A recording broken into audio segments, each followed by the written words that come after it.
헌법재판소 대통령 탄핵 4차 변론 증인으로 출석한 이영선 청와대 행정관 거듭된 요구에도 답변 회피.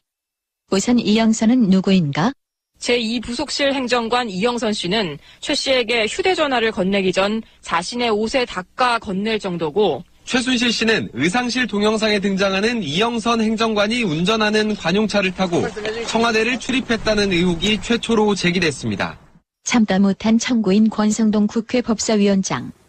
지금 증인이 계속해서 증언을 거부하고 있습니다. 기출의 아주머니가 대통령의 건강을 위해서 청와대에 출입하는 것 자체가 그건 무슨 비밀도 아니고 기밀도 아니고 재판장님께서 소송지휘권을 발동해서 있는 그대로 진술하게끔 좀 조치를 취해 주시는 것이. 박한철 헌법재판소장 이영선에게 훈계.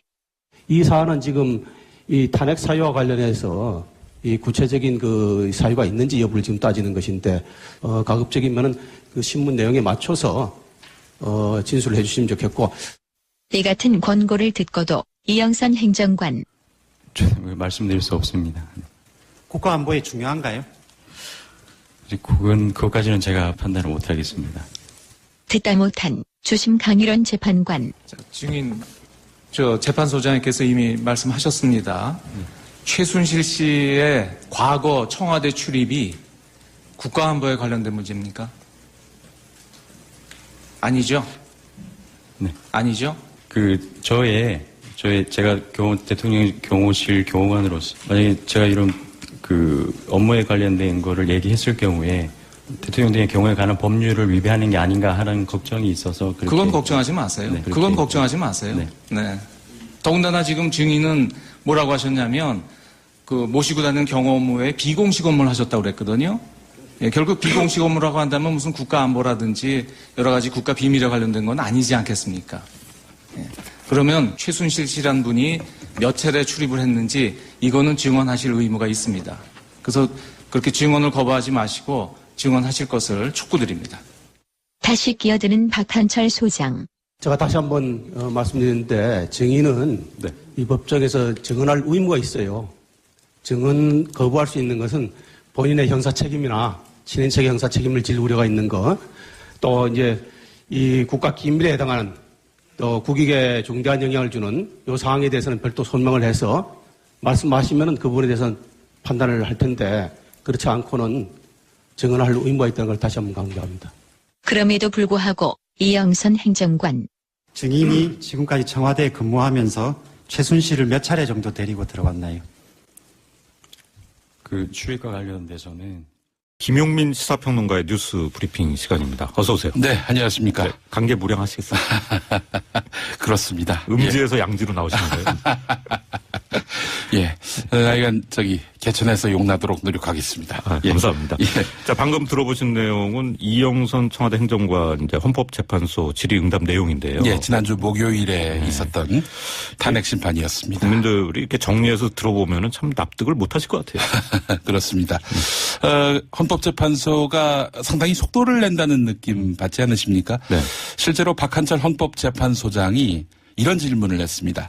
지금은 대통령 권한대행 체제인데 이런 시기에 세월호 참사 같은 악재가 터지면은 원활한 수습이 어렵겠다. 이렇게 물었습니다. 누구한테 물었냐면은 참여정부 당시에 국가위기관리센터장이던 류희인 씨, 이분이 장군 출신인데요. 네. 이분한테 묻기도 했습니다. 이 대통령 권한대행 체제가 장기화되면은 바람직하지 않다, 이런 취지를 비친 건데 일각에서는 1월 안으로 심판이 끝나고 늦어도 2월 중순에 결과를 내놓을 것이다, 이런 설이 있는데 헌법재판소는 확인해 주지 않고 있습니다.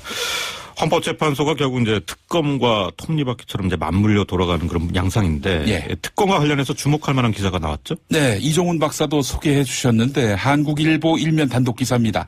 박영수 특별검사팀에 대한 해킹 시도가 있었다는 보도입니다. 특검팀 소속 수사관의 컴퓨터를 대상으로 해서 해외의 서버가 해킹 시도를 했다는 것입니다. 네.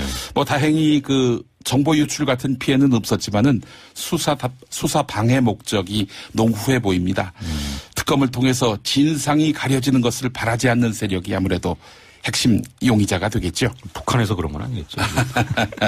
네, 지금 특검이 블랙리스트에 이제 최종 윗선을 가려내고 있는 중인데 소개해 주실 기사 읽어보면 박근혜 대통령도 무사하지 않을 것 같다는 생각이 드네요. 그렇습니다. 한겨레 일면 단독 기사가 그런데요. 2014년 말에 손경식 CJ 회장이 박근혜 대통령을 만났습니다.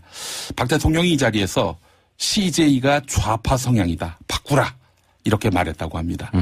그러자 손경식 회장이 죄송하다. 영화나 드라마 만드는 사람 중에 이념적으로 편향된 사람이 있었다. 네. 이번에 다 정리했다. 이렇게 인정을 또 한 건가요? 예. 이 내용을 이제 특검에서 취재를 했는데요. 한겨레 기자가 CJ가 만든 영화 중에 변호인 광해가 있었죠. 노무현 전 대통령을 연상하게 한다. 이게 바로 청와대의 반응이었는데 네. 손경식 회장이 박 대통령을 만나고 난 다음에 CJ는 국제시장, 인천상륙작전 같은 애국주의 논란을 이야기한 영화를 만들었습니다. 네.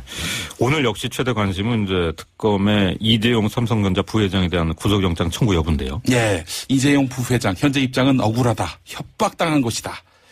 이렇게 이야기하고 있습니다. 뇌물죄를 피하기 위해서지요. 정유라 승마 코치를 맡았던 독일 사람 캄플라데 씨, 이분이 오늘 동아일보와 인터뷰를 했습니다. 이분의 현재 직함은 비덱스포츠 대표입니다. 네. 내 아내가 신문을 읽을 때마다 나를 조롱한다. 썩었네, 썩었어. 예. 나의 자랑스러웠던 30년 승마 인생이 한순간에 망가졌다. 이렇게 이야기했습니다. 네. 그리고 했던 말이 있습니다. 다른 선수도 지원하기 위해서 준비를 마쳤는데 최순실이 모든 것을 취소했다. 그녀는 빅 보스였고 난 어쩔 도리가 없었다. 네. 이거였습니다. 비덱이라는 회사가 최순실 정유라 씨가 함께 만든 컨설팅 회사인데 예. 2015년 가을인가요? 예. 삼성전자가 여기다가 280만 유로를 보냈다는 거예요. 예, 280만 유로. 제가 계산해 보니까 35억이 넘습니다.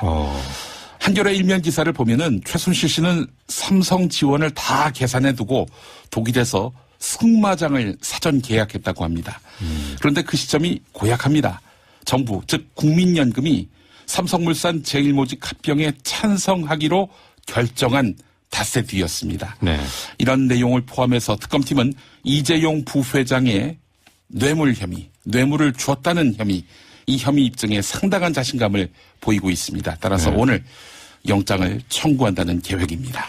최태민 씨 관련한 탐사보도 기사도 나왔는데요. 네, 국민일보 일면 기사인데요. 최태민 씨가 1990년 6월 어린이회관, 유경재단이 운영하던 어린이회관 내에 근화원이라고 있는데 여기다가 교회를 차렸습니다. 근화교회, 대한예수교 장로회 해동총회 이런 교단을 차렸는데 이 사실 대한예수교 장로회 간판을 달았지만 지금 한국개신교계에서는 최태민 씨를 가짜 목사로 낙인 찍고 있습니다. 최태민을 접했던 유경재단 직원들은 그 최태민 씨가 나는 하나님과 직접 교신하고 있다. 네. 곧 세상이 바뀌고 근화교회가 전 세계를 장악한다. 이런 설교를 했다고 하는데 그래서 유경재단 직원들이 이거 사입이 아니냐라고 지적을 했는데 사입이라고 지적한 직원들이 박근혜 이사장에 의해서 모두 해고당했다는 것입니다. 네. 오늘 마지막 소식은 뭔가요? 그 한국일보 일면 단독 기사인데 네. 롯데 성주골프장을 내어주면 경기도에 있는 국유지를 주겠다. 정부가 이렇게 롯데한테 제안하지 않았습니까? 그래서 롯데가 이를 승인하는 이사회를 열어야 하는데 차일피일 미루고 있습니다. 이제 상황을 보고하겠다고 이런 얘기가. 지금 중국에서 사실상 사업을 접어야 하거든요. 이걸 롯데 같은 해주면은. 경우. 그래서 지금 사운이 걸린 문제인데 그래서 한민구 국방부 장관이 신동빈 회장을 찾아가려고 면담 신청을 했는데 계속 신동빈 회장이 퇴짜를 놓고 있다는 것입니다. 네. 이달 말까지는 어떻게든 계약을 맺어야 9월 사드 배치가 가능할 텐데 한 장관은 발을 동동 구르고 있다고 합니다. 그렇군요. 예. 자, 오늘 뉴스 브리핑 잘 들었습니다. 김용민 시사평